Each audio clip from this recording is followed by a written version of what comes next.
Eckert is the man as Saints smash Charlton. Welcome back to Where the Saints Walk with myself, Luke, and today we've got Nick, Elliot, Alex, and Joe will be with us at some point, talking all things Southampton, including this week's A to Z. Firstly, Nick, what a win. Saints 5, Charlton 1. Unbelievable. It's got to be our best performance in quite some time, probably since last time we were in the championship. Even better to get one over Nathan Jones. I think we were all having nightmares of Nathan Jones knee sliding into our living rooms on Saturday morning. But we got one over on him, which made it that much sweeter.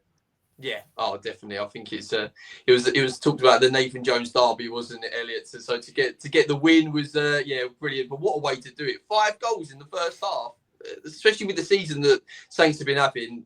Remarkable. I know, but we let one in, didn't we, before the half time? So that kind of ruined it. No, I'm joking. It was as Nick said, it's one of the best performances from a Saints team in as long as I can remember. I was saying before the pod, we had the 6-1 against Villa where Mane scored the fastest Premier League hat-trick. I think that's the best first half performance since then. So we'll go back some time. I also said James Bree turns into prime Dani Alves under Nathan Jones. So it's good he couldn't play against us. Yeah. But we turned into prime Barcelona. I don't know what Eckert's done to the players, but yeah, whatever he's doing, it's working. Oh, definitely.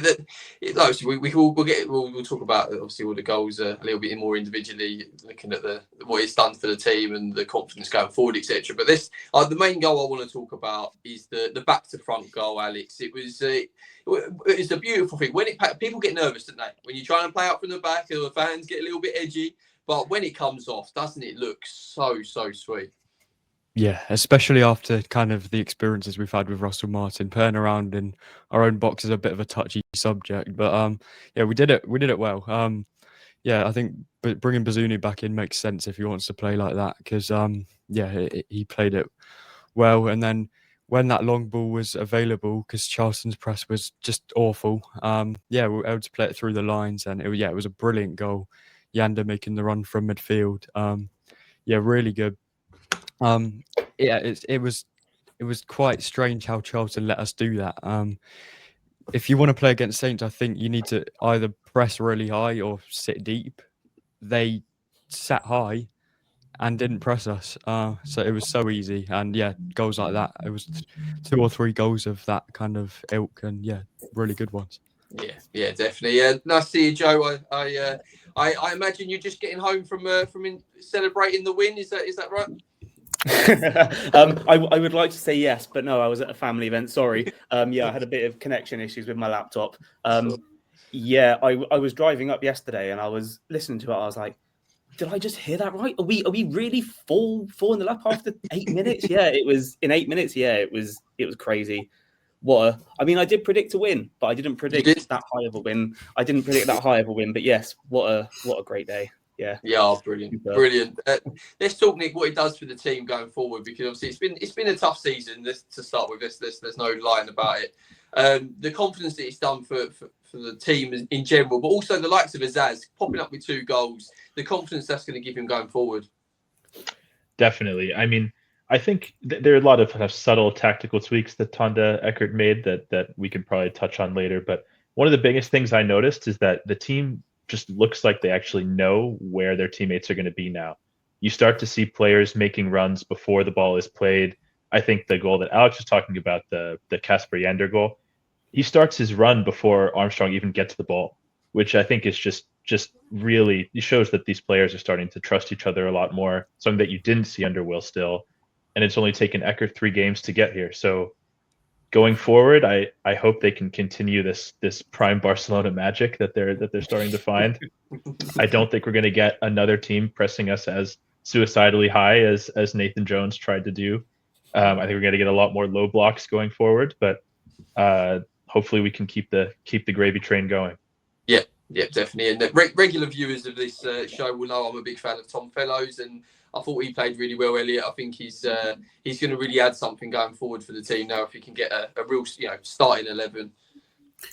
Yeah, absolutely. We were wondering when he was going to come good, because we know that he can bring goals and assists in this at this level. So it was really nice to see him get the first one. He could have got a couple more assists as well if it wasn't for some wayward finishing. But yeah, I think all the players just started to click yesterday. Like Nick said, all the players just seemed to know where each other were. So yeah, it was just satisfying to see the team gel and play some liquid football for the first time in a long time. Liquid football, love it. Yeah. Well, let's talk about the guy who's created the liquid football. Eckert, Alex, is he the man? Is he the guy that's going to take Saints up the table? Yeah, I thought before coming on, you said to me, if we win the next 2 games after the break, should he get the job? And I said no. I think the whole fan base is slightly coming around to it. He's certainly not going to be a Sellers or Rusk in terms of an interim. Yeah, I was actually doing some kind of looking into him, and he's just this. There's so many managers that he's been under that are now top managers. So I'm thinking, if you've had that much kind of experience already, like, of course this is his first kind of senior role, but yeah, you've worked with Marco Rose, who's won trophies everywhere. Well, not as many big names as that, but some big names. Yeah, I've really been impressed. The just slight tweaks that he's made. Yeah, we could go into them, but they're really helping us. And yeah, I wouldn't be against him getting the job. I think it's probably down to how we play against Millwall and Leicester. Yeah. I'm going to throw it back to you, actually, Alex. What you're talking about tweaks there? What have you seen that's been different between Eckert and Will Steele?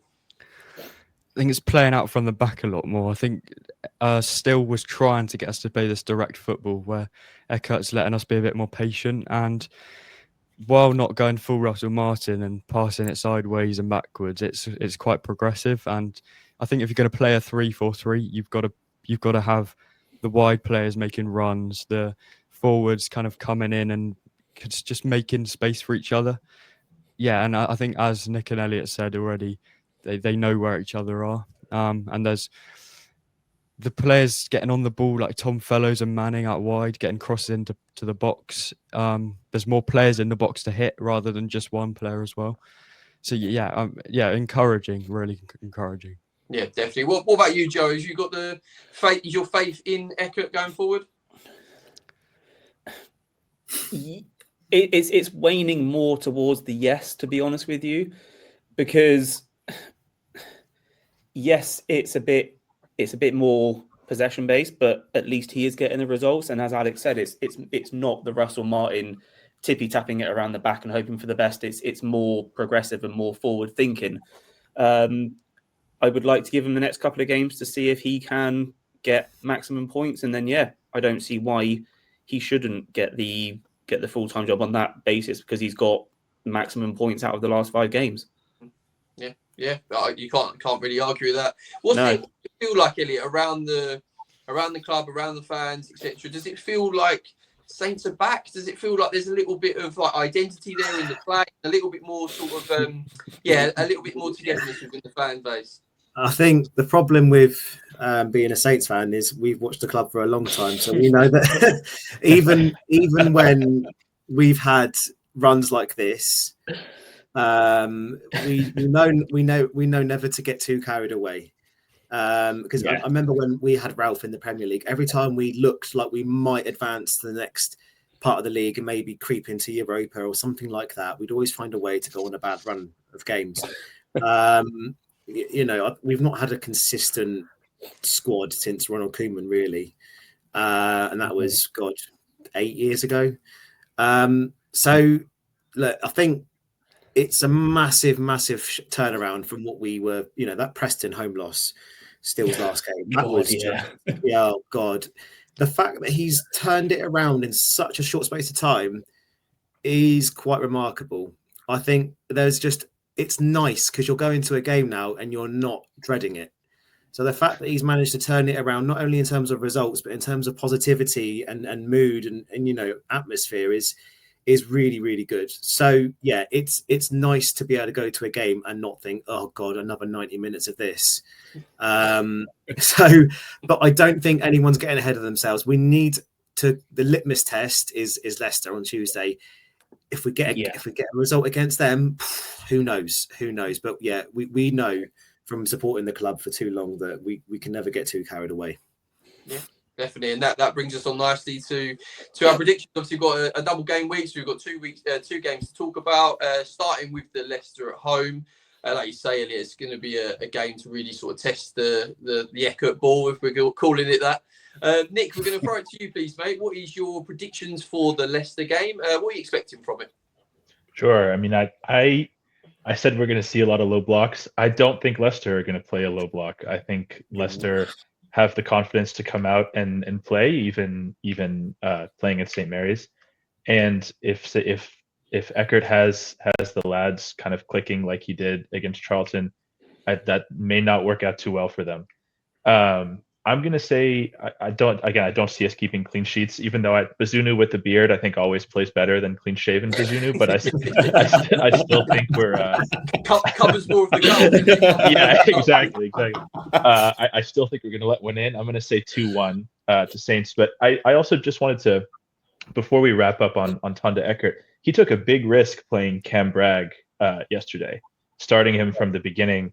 He could have easily played Flynn Downs, who could have played, probably wouldn't have been fit to play against Leicester. But for his own job, he took a big risk letting Cam Bragg play the whole time, and Cam Bragg was sensational. I mean, I don't want to let the game go by without giving him some flowers. He was so good, especially after his disastrous debut against Blackburn. So huge props to Eckert for that, and also to a young kid as well.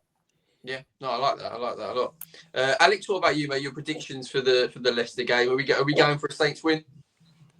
Yeah, well, Leicester at home. I think everyone's thinking the same thing. We don't want to mention the scoreline. I don't think it'll be that bad. Yeah, they try and press high, so it's about, rather than against the Nathan Jones sit and watch you play with the ball, they'll try and actually press it. I don't know. I can't see us winning 4 games in a row. No Saints manager ever won their first 3, and Eckert has. So I'll go for a nice 1-1, and I'd be happy with that. And yeah, you'd be happy with that. Okay, yeah. Interesting. Then we've got Millwall, Elliot, away, going to the Old Den. It's obviously a tough place to go. What are we expecting, Elliot? Are we expecting a win? Are we expecting a tough game? Well, yeah, Millwall have. I think they've surprised a lot of people this season, haven't they? They're currently sat in 7th. 1-7, drawn 4, lost 5. Yeah, the Den's a horrible place to go. The atmosphere is going to be tough to play in. Having said that, I'm looking at their home form. They haven't got the best home record in the league. So, and we've got one of the best. Actually, this might surprise you. We're 6th in the away table. Wow. Yeah. Blimey, how? I don't know, but we don't. You know, we played well against QPR, another London team, and that was his first game in charge. I think he's got the team clicking. And I think they've started to find patterns of play and these kind of Ralph Hasenhuttl used to call them what they call automatisms, where they just automatically knew where to pass or where to find each other. And I think we've seen that best of all against Charlton. So yeah, we just have to take it one game at a time, see how we do against Leicester, and then who knows, it could be 4 or 5 wins in a row. But again, yeah, I don't want to get ahead of myself.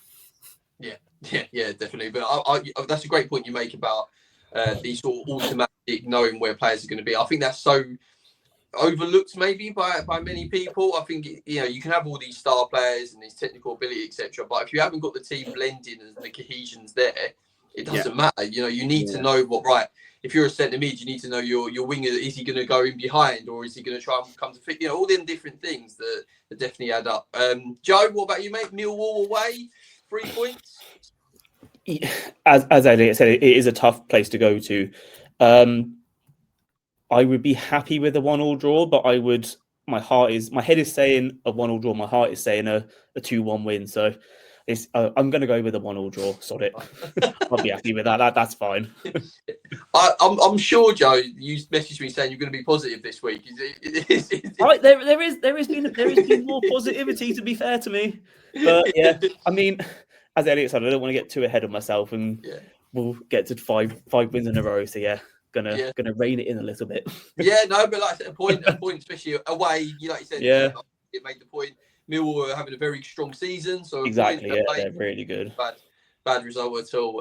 Right, now we're on to our A to Z, and we're on to the letter G. So Nick, we'll throw it to you first, please, mate. The letter G for Southampton. All right. So I mean, we used Gareth Bale for B, so I'm not going to do that, unfortunately. No, I'm going with old striker of ours, Manolo Gabbiadini. Just incredible player. I mean, scored one of the most clinical strikers we've had in my lifetime, at least. And I think it also shows kind of the character of this fan base. He wasn't with us very long. He was only, on the South Coast for a couple of years, but absolutely beloved. Scored a brace in the Carabao Cup final. Should have had a hat trick, if not for a linesman kind of forgetting his glasses that morning. But cult hero, and I think it just shows that if you play hard, if you play for the badge, the fans will reward you with all their love. Definitely, I like that one. Joe, you're up for letter G. So I'm actually going to go for another striker of ours that was a couple of years before him was Graziano Pella. Came in under Koeman. He was a fairly old striker at that time. He was like 28, 29, but my God, what an absolute ridiculously good player. Like, scored some great goals, was, again, a bit like Gabbiadini, like a cult hero for us, like got some really important goals and was one of the main reasons we actually got into Europe under Koeman, and then he obviously left and we did it under Puel. But yeah, wonderful player. Yeah, under Koeman, I remember he was scoring goals for fun, wasn't he? He was very technical player, wasn't he? He used to score some really nice finishes. Nice, I like both of them, both strikers. That's what everyone loves. Everyone loves a striker. Everyone loves a striker. Right, of the week. The week this week is sort of what I started off with, and it is Eckert is the man. Joe, I'm going to chuck it to you. Do you think, right, let's say, I'm going to play a little bit of devil's advocate here. Okay. Say Eckert loses against Leicester, loses against Millwall. What does the board do then? Is Eckert the guy? Is he not the guy?